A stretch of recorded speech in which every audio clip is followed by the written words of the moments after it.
Tourists walk near the Washington Monument. Colton. We're in Washington, D.C., and today we're visiting the most prominent monument on the National Mall.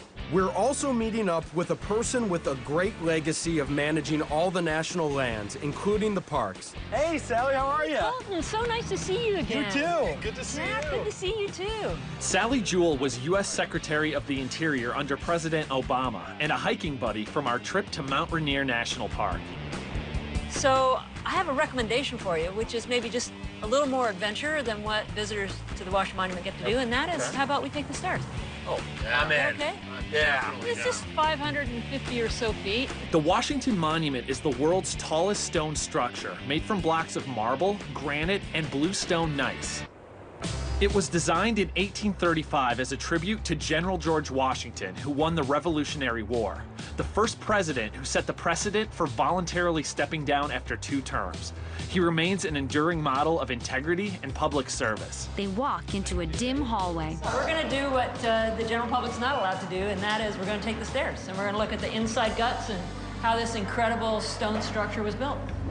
This is the stairwell to the Washington Monument. Oh. So it's kind of narrow down here because the walls have to be really thick to support all that load of rocks that are up above us.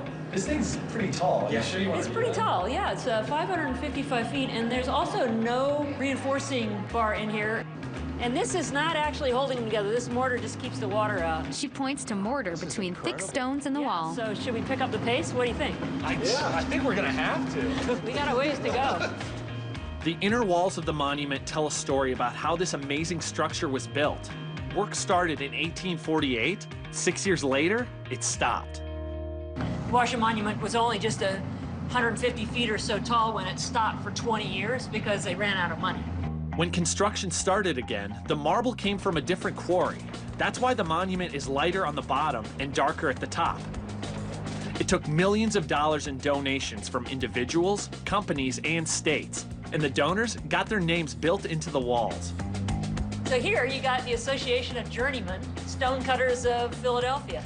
Whoa. Donated July 9th, 1850. The insert has 3-dimensional carvings. Pretty.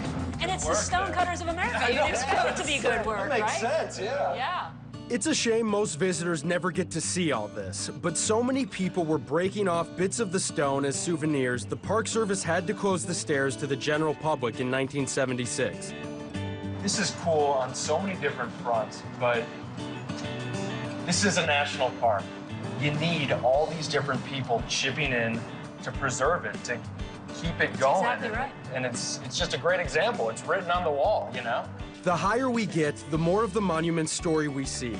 There are 193 memorial stones on the east and west interior walls of the monument. Many of them are considered valuable works of art. They start at the 30-foot level and go as high as the 450-foot level. You see these are kind of rough-cut stones and different shapes and sizes.